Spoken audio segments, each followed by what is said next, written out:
right. Good morning, everybody. Good afternoon, right?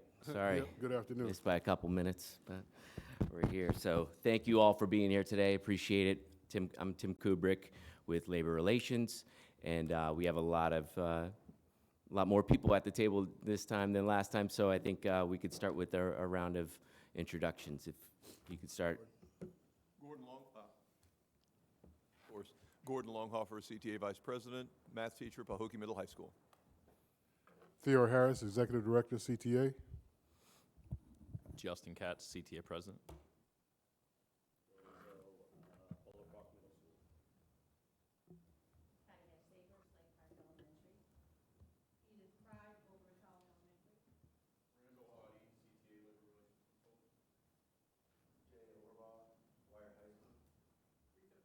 Atlantic High School.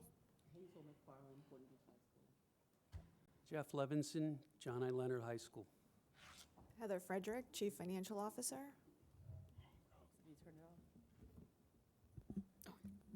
Jean Marie Middleton, Office of General Counsel. Kevin McCormick, Director, Exceptional Student Education. Ed Tierney, Deputy Superintendent, Chief of Schools. All right. Again, thank you all for being here today. So the purpose of our bargaining session today is to discuss our salary increases and the bereavement leave proposal that we had from last session. And what we'll get started with is a district budget update and salary recommendation by Heather Frederick, our Chief Financial Officer. And before we get started, though, I do want to just say that I appreciate the patience and collaboration we've had with CTA so far. I know it's late in the year to be at the bargaining table for this. I do recognize that, we all do, but I also think that if we rush to an agreement like some other districts have before the legislative session ended, we might be regretting that right now. And, following our discussion on Friday, we did hear you, that you're concerned with the timing of everything. And, to that, Mr. Burke, Mr. Bogus, Ms. Frederick, the school board, worked really hard to get something ready for today. So just want to acknowledge that. Thank you. All right, so I'm going to start with a brief overview. Some of these slides you've seen in the past, and so, a walk down memory lane a little bit. Give you an update on FY22, where we stand. Like Mr. Kubrick mentioned, this year was an unusual year. It has been because of COVID. We really are not back to normal, but we really needed to wait for the final third calculation to come out, which didn't come out until late January, which is the latest that it's ever come out that I can recall in my over 15 years at the district. We're then going to get into an FY23 budget update, which again, Mr. Kubrick mentioned, we wanted to wait for the legislative session to end. And the FY23, the legislative session was very positive. And both for teachers as well as non-instructional staff. And then we're going to give you a salary proposal of not just 1 year, but 2 years. Since we have that positive information from the state, we want to make sure to try to get the money into the hands of the teachers as soon as possible. I mean, that's been the priority of the board all along. They understand how hard you've been working, but it's just difficult, also considering the monies we have available. So that's why the board wanted to make sure that we had the most recent information available to provide the teachers the most amount of money we were able to provide. So starting with an overview of where we stand in the state of Florida in terms of funding. We're still 45th in this country. The most recent information from the National Center for Demographics is for FY19. I expect FY20 to be out in May. But I don't expect us to move much more from where we are right now. We've always been, over 40 for the past several years. So education is truly not funded in the state of Florida compared to other states, which you can see when it comes to competitive salaries for teachers. We are very dependent on the state legislature with the monies that we have available. I mentioned that we wanted to wait for the third calculation to come out. And I wanted to walk through where we stand. We were hopeful when we went into the FY22 year that we were going to see an increase in enrollment. And although it looks like we have an increase of enrollment on that first row of 3,800 students, we really don't in district-operated schools, because that enrollment includes not only district-operated schools, but charter schools, and also the expansion of the voucher program. So I'll get into more detail of that. We'll be able to see a breakdown on the next slide. So this year, we had an increase in the base student allocation of $53. That's it. And that's expected to fund all of the increase in operating costs that we have. The only difference in the base student allocation that we have in Palm Beach County is a cost of living adjustment, the district cost differential. So that $53 actually increases to $60 for us. There are two items I wanted to highlight on there, and it's row 17, the funding compression and hold harmless, as well as the emergency order funding adjustment. So that funding compression was something that we received last year in FY21.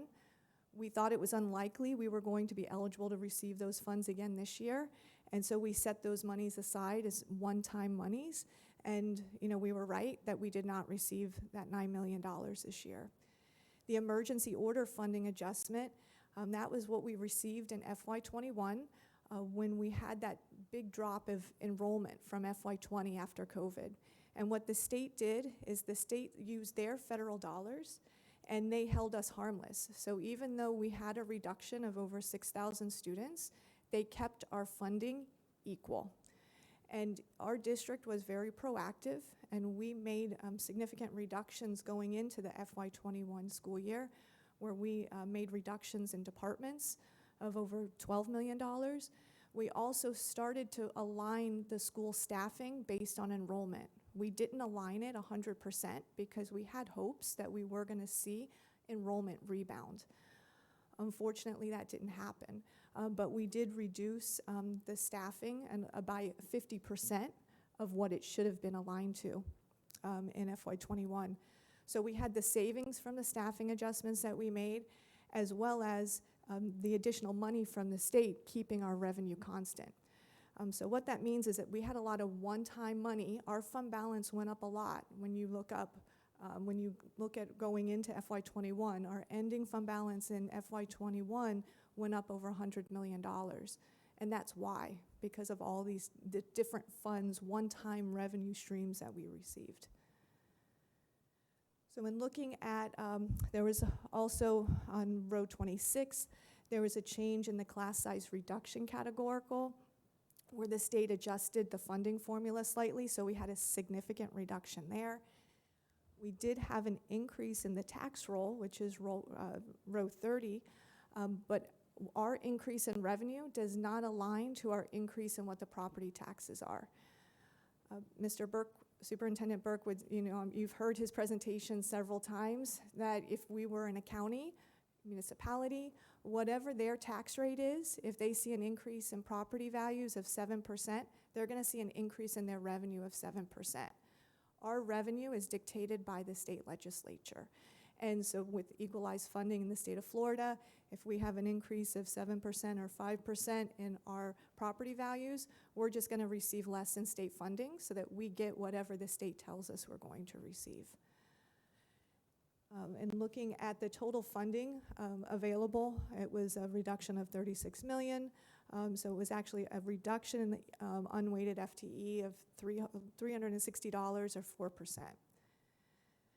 So this is the part where I was telling you we'll see that it looked like we had an increase in enrollment, but we really didn't in district-operated schools. So if you look at row 40, we had an increase in enrollment of 3,800 across the district.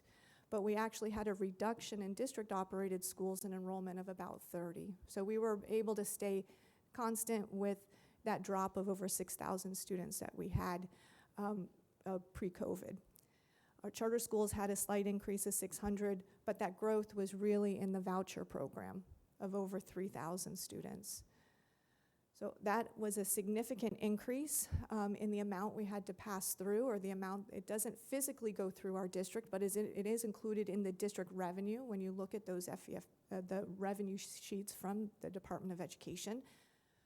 So it was about $20 million more than what we had anticipated it being. So the net district funding that we had available in FY22 after adjustments of the third calculation was a reduction of $67 million.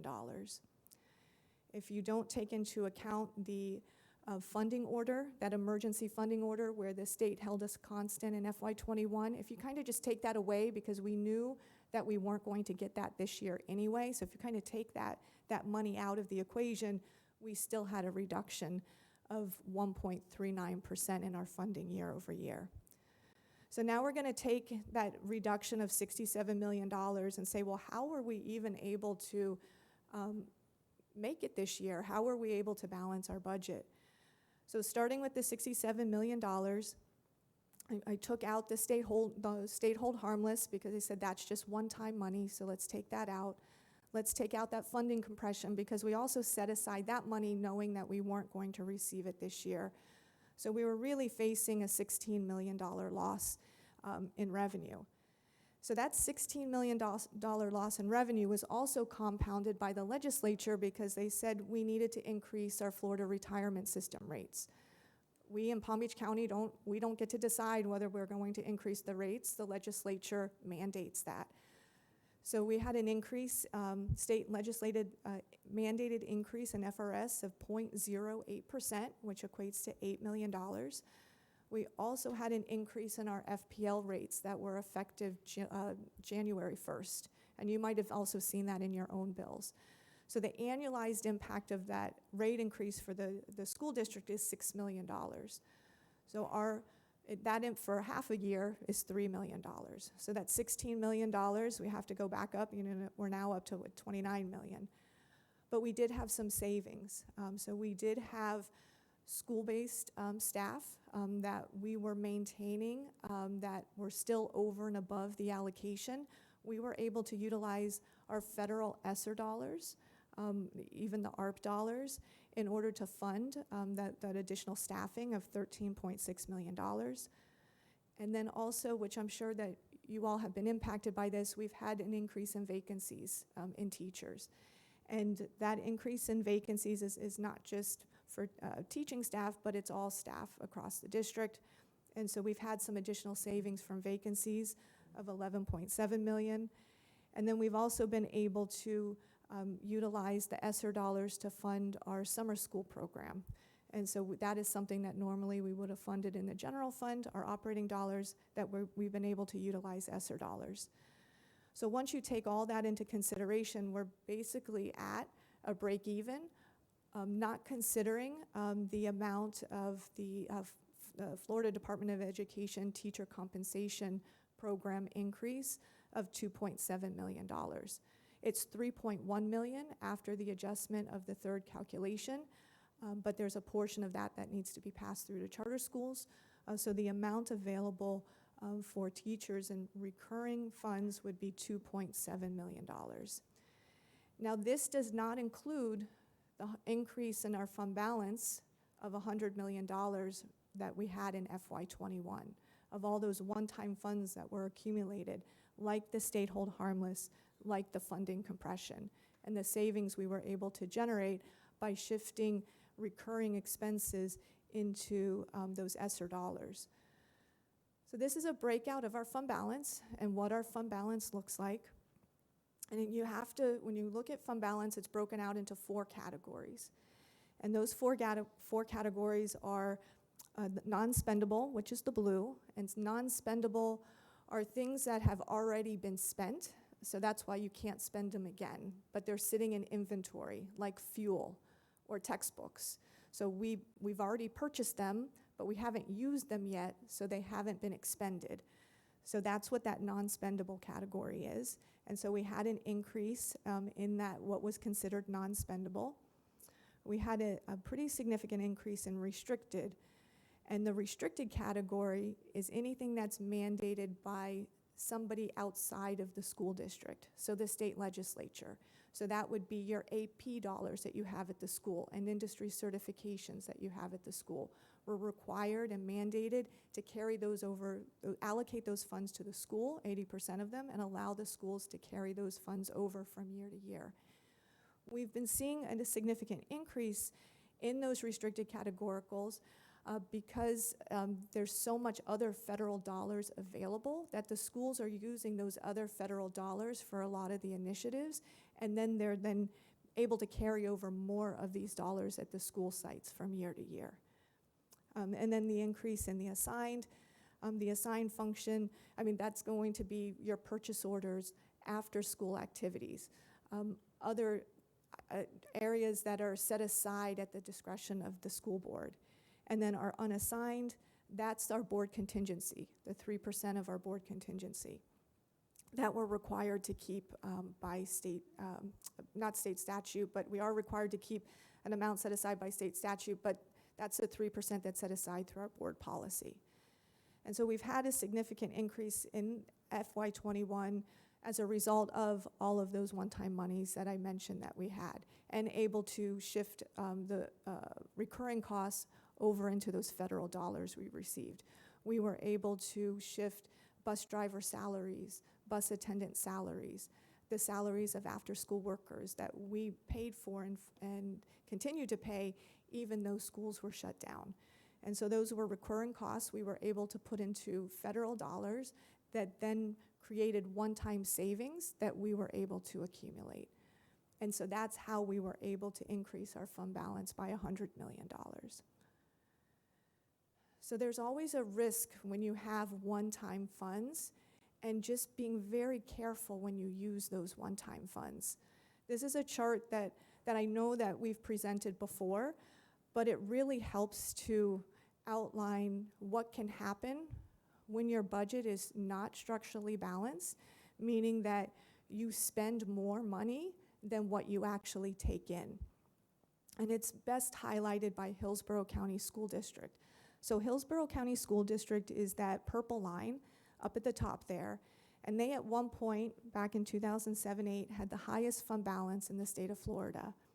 And what happened was they had created some commitments with staffing and salary that they continued to spend even though they didn't have the revenue to actually pay for it. And so now they went from having the highest fund balance in the state of Florida to the lowest fund balance in the state of Florida, and we're at risk of being taken over by the state. And so if you look at the orange line, that's Palm Beach County. And so we had an increase in our fund balance around 2010 to 12, and that was a result of the Great Recession. We built up our fund balance with those one-time funds, and we slowly spent it down. And that's what we're doing this year with the pandemic and the additional funds we're receiving from the pandemic. It's additional one-time funds we're receiving that we now have the ability to slowly spend down.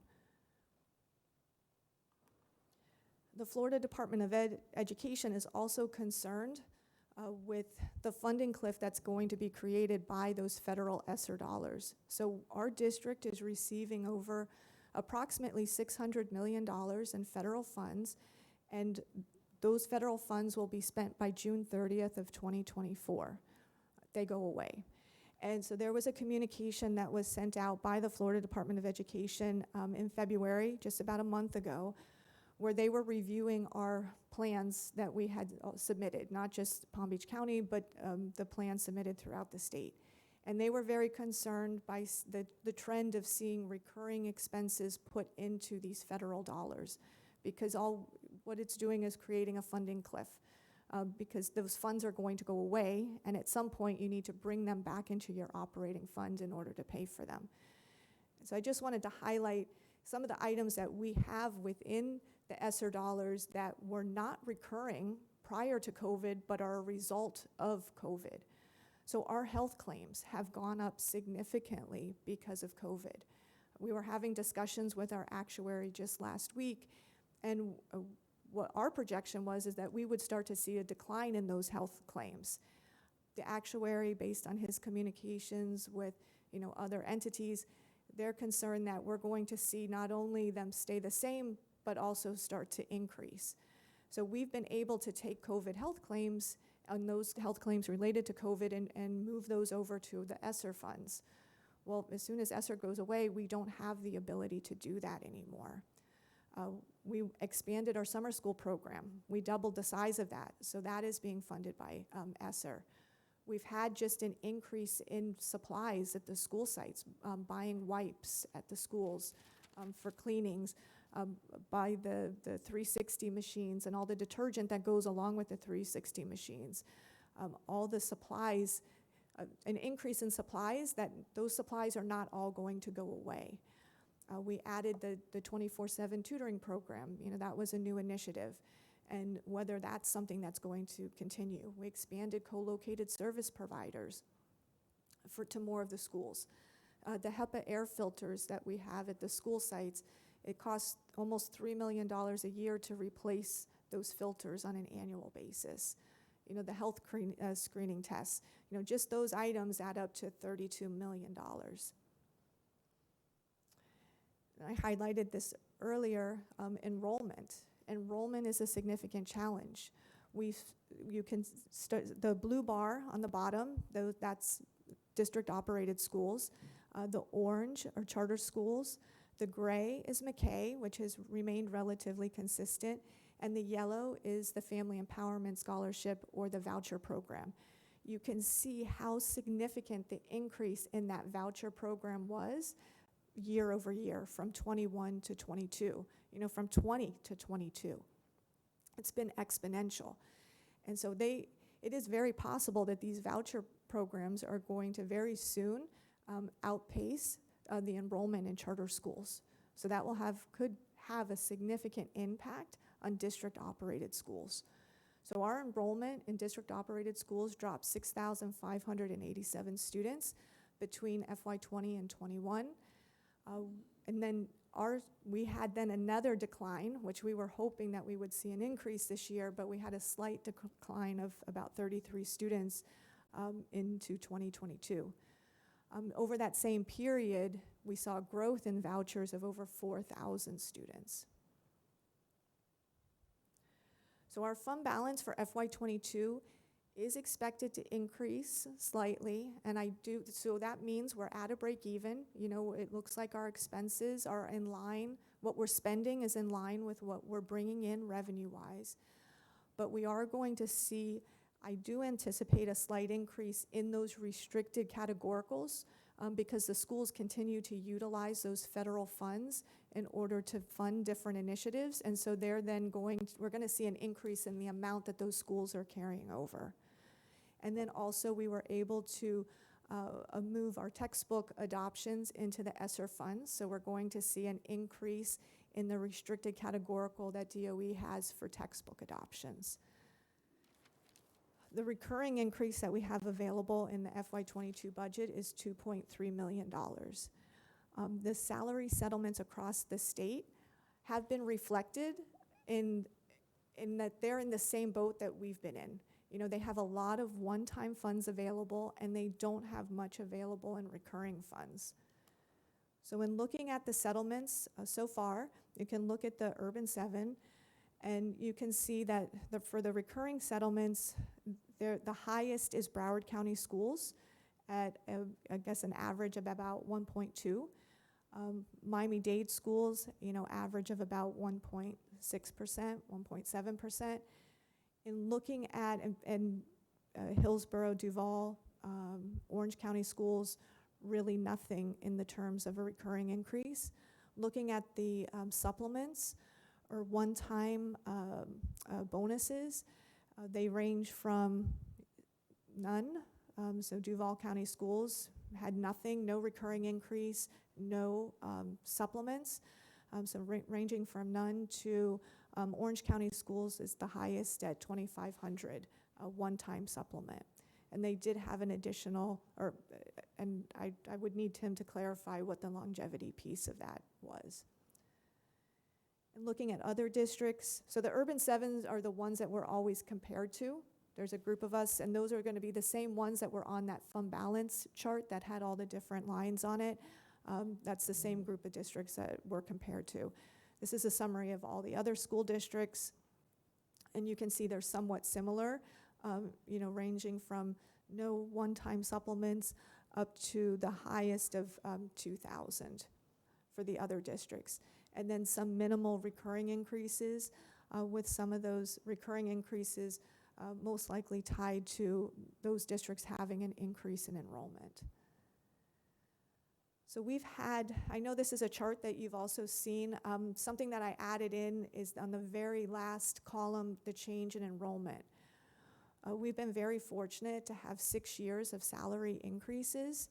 We tried to highlight some of the reasons we were able to do these salary increases was the teacher salary compensation programs that were being offered by the state, whether it was the Best and Brightest program or the more recent teacher compensation program. But you can see a lot of the increases that we had in the past were tied to that we were also having a corresponding increase in enrollment. And starting in 1920, it started to slow down. 20 to 21, we had that significant drop of 6,500 students, and we're not seeing a corresponding increase. This is another way to look at the increases. We often try to tie our increases in salary reserves to the increases from the legislature. You can see in FY22, we had a 0.5% increase in funding, and the CTA, or the teacher salary allocation from the state, is equivalent to 0.33%, which somewhat aligns to the very minor increase that was provided by the state. And that's the final conference percentages up there. The increase in funding are statewide. That's a statewide average. If you were to look at Palm Beach County, we actually had a decrease of 1.39%. And so you have the increase in the BSA of $53, the increase in the teacher salary allocation of $14, and then overall the other categoricals were actually reduced. So now I'm going to get into the FY23 budget. So the legislative session ended. I'm just going to highlight some of the bills that were out there just very quickly. There was one that came out, Senate Bill 2524. It was the education conforming bill. A lot of the information that was in here we didn't see until it was released on March 9th. There was a lot of policy involved in that bill, and also, you know, some language that also impacts supplements. And then there were also some changes with a couple of the bills related to charter schools, and mainly related to just providing some time and notification prior to renewal and termination. They created a charter school review commission, so now charter schools can be approved by this charter school review commission to open in Palm Beach County, and we can only provide input. We could possibly appeal it, but we really would have very limited say over what charter schools could open in Palm Beach County. And there were also some changes made to campaign financing and how much we're able to communicate with the public.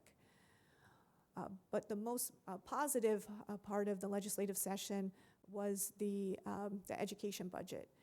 So the base student allocation, where we saw into FY21, was only a $50 increase.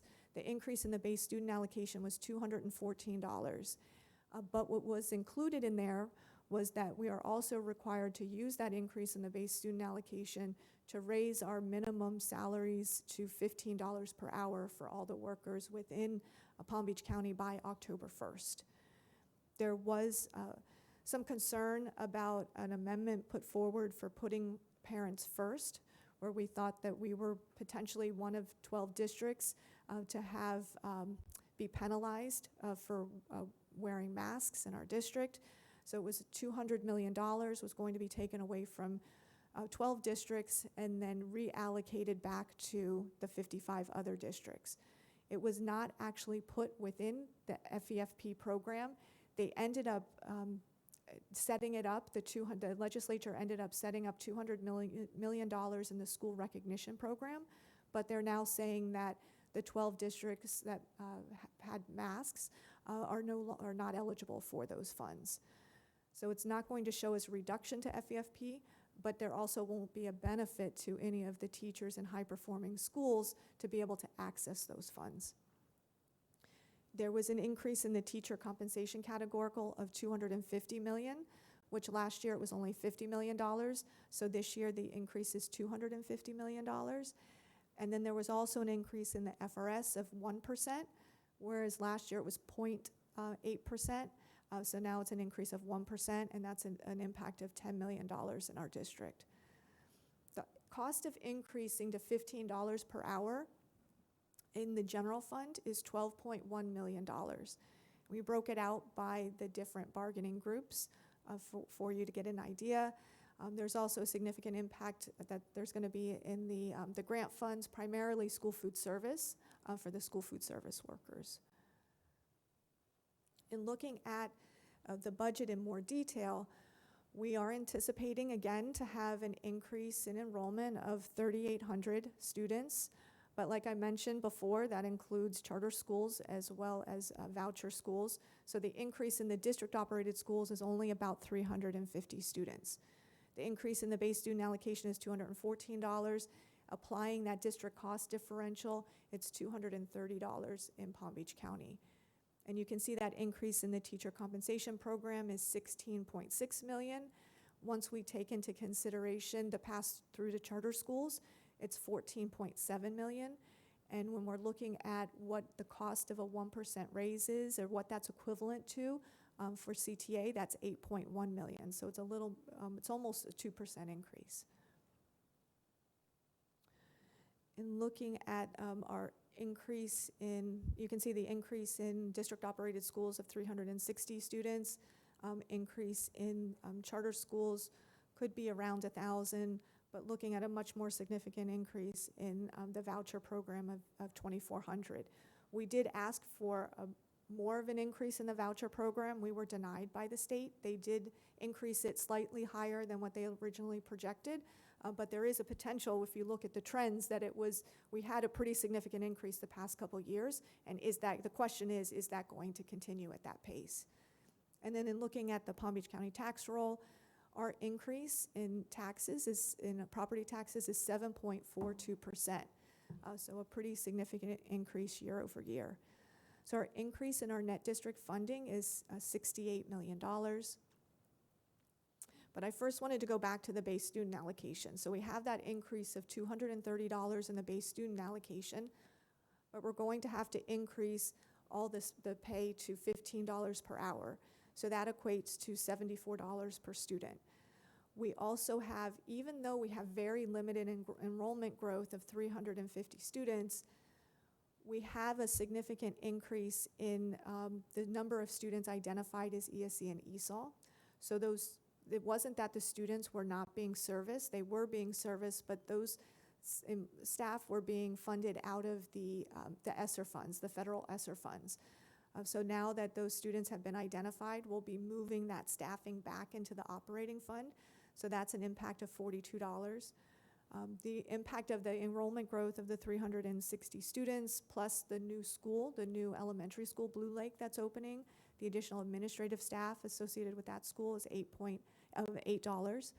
We also have the increase in the FRS of $10 million. That equates to $61. And then the increase in the electricity, the additional, to annualize that, the additional $3 million of expenses equates to $18. So that increase in the BSA of $230 is now only $24, or almost $25, and doesn't include all the other unknowns that we're all dealing with, inflation, and the additional health claims related to COVID. So starting with that $68 million, we have to take into consideration FRS that we have to fund of $10 million, the increase in the contingency, so in order to make sure that we comply with our board policy of maintaining 3%, the increase of the FPL rates, increase in the staffing, which I've mentioned. So that leaves us $44 million. So then in that $44 million, we have the increase in the teacher compensation net of charter schools, which is $14.7 million, and the increase in the hourly rate to $15 per hour, which that cost is $12.1 million. So that leaves $17 million available. So with that, I'm now going to get into the salary proposals for FY22 and FY23. And the board really wants to make sure to try to get the money in the hands of the teachers as quick as possible. So we broke it up into 2 years. So looking at FY22, what we're proposing is a $2,500 supplement, which is the highest that was when considering all of the other proposals and settlements across the state. And so that equates to $36 million, and an equivalent percentage would be 4.46%. Adding in the bereavement leave, that's about $1.5 million, 0.2%. We've increased the tutoring rate from $25 an hour to $37 an hour, and we also increased the teacher substitute rate as well. And then adding in the Florida Department of Ed teacher compensation of the 0.33, that would be a total amount of $44.6 million and 5.48%.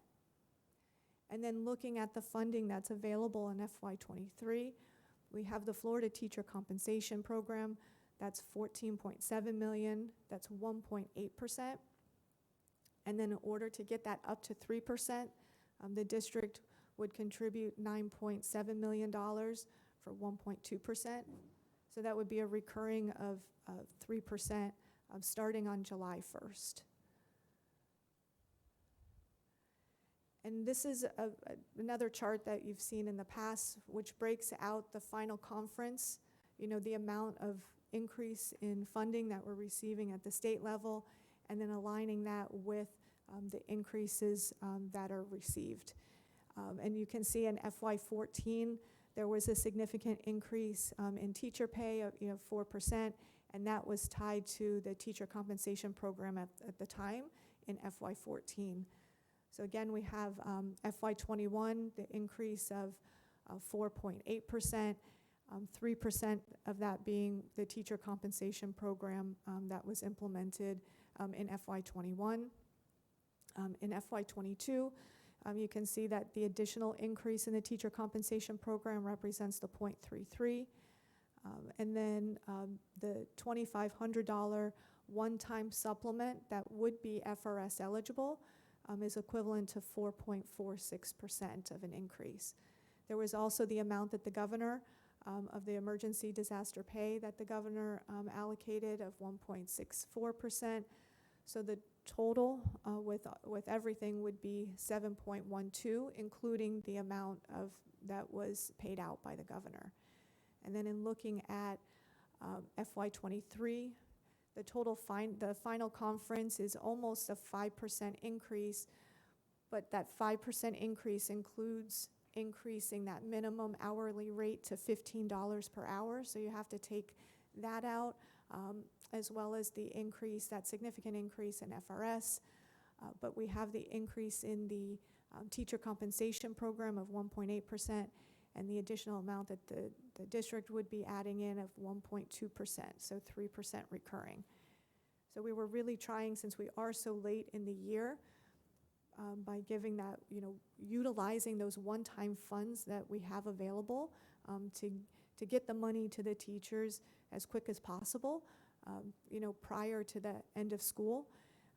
And then starting, right away on July 1st, which I don't know any other year where we've been able to, have a salary increase effective on the July 1st, so it would be ready for the start of school.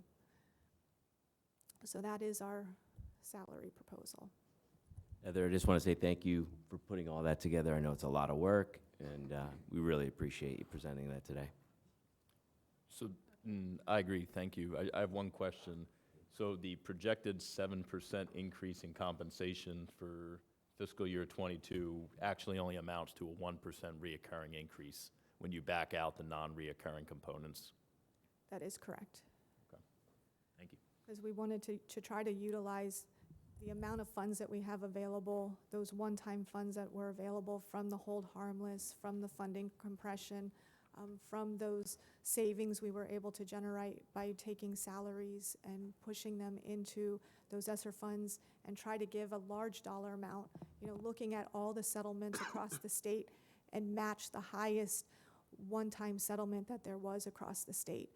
And in looking at the recurring increases were also, they were either non-existent at other districts, which we agree, is not an option. We understand how hard the teachers are working, but we also have to try to work with the funds that we have available. 1% recurring this year, but starting July 1st, we would be able to, the start of school, you'd have a recurring increase of 3%. And have a lump sum amount to work with right now that's FRS eligible.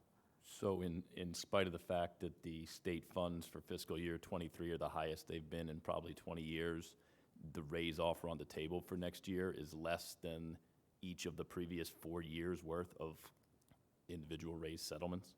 Because you have to look at the fund. The reason why it is the highest that it's been is because the legislature is funding not only teachers, but also non-instructional staff as well. And a significant increase in the FRS. So that increase in the base student allocation is trying to raise to a living wage all of those employees that are making less than $15 an hour, bringing them up to the $15 an hour. We were facing having to comply with increasing to $15 an hour because it was passed by the voters, I believe 2 years ago, that we increased to $15 an hour by 2026, yet we didn't have any additional funding for that. So we were very fortunate that the legislature saw that as an issue and saw the need to try to be competitive, because they saw that we weren't able to hire custodial workers. I'm sure that you've been facing that at your school sites, but custodial workers, paraprofessionals, we needed to increase those wages up and, like I said, make them competitive. So we were very fortunate that the legislature recognized that, so that is included in the base student allocation to allow us, not only to allow us to mandate us to do that by October 1st, and then they're also funding the increase in the FRS of a 1% increase, which equates to $10 million.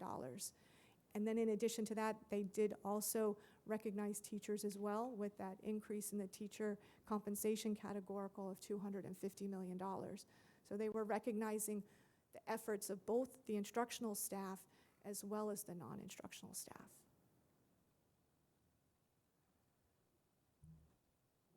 All right, thank you.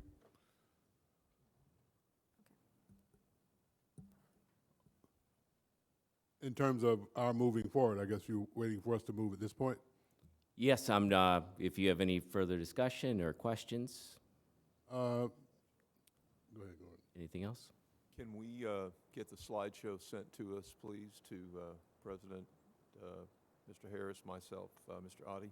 Certainly, Anybody else, that's interested, but certainly us as well. sure. Thank you. All right, so, and we'll go back and study and be able to come back with a response. And I guess we're scheduled for Okay. tomorrow.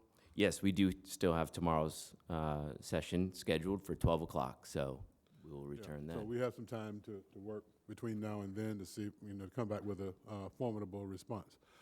So thank you very much for all the information. We really appreciate it. So what we would like to do now is to go ahead and move forward in presenting the bereavement language. Sure. All right? Okay. Gordon.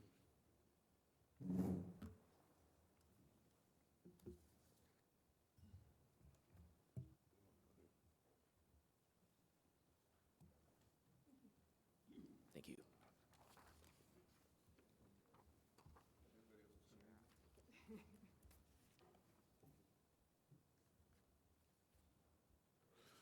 All right, and to kind of save time on this, with the bereavement leave, what we basically did, we had language before when we presented this to you, and it was basically the same language on 3 or 4 other bargaining units.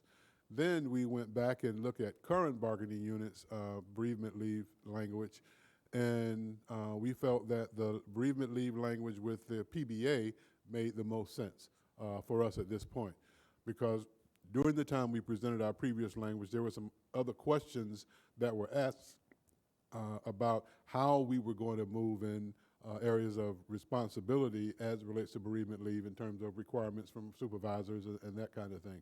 And so the PBA's language, made that clear. And so basically we're asking for 3 li- 3 days of bereavement leave, and the family, we kind of identified what family included. And then we also, in B, that's in A. In B, we talked about, the employee providing supervisors, the name of the deceased, date of death, those kinds of things, so that you would have accurate information about what they actually did. And then in letter C, we talked about that the bereavement leave would not be counted against their sick leave or comp time leave. And then if additional time is needed, they can request that from their supervisor. Then the last thing is the bereavement leave is only available for those employees who are working. You have to be active in order to get it. So in the other languages, in the other bargaining unit language, that kind of information was not included, and we felt that it was important for us to be, responsible as to how we go about presenting this language. All right? Excellent, thank you. We will review this and have a Oh, you don't- response tomorrow. Oh, you're not going to tell me today? No. Okay. All right. And that's fine, and we expected that. So that's where we are. Okay. Well, again, Heather, I appreciate all the work that you put into this to get this ready for today, and I appreciate everybody joining us today, taking time out of your busy schedule. So we will see you again tomorrow. All right. All right? Thank you. Okay.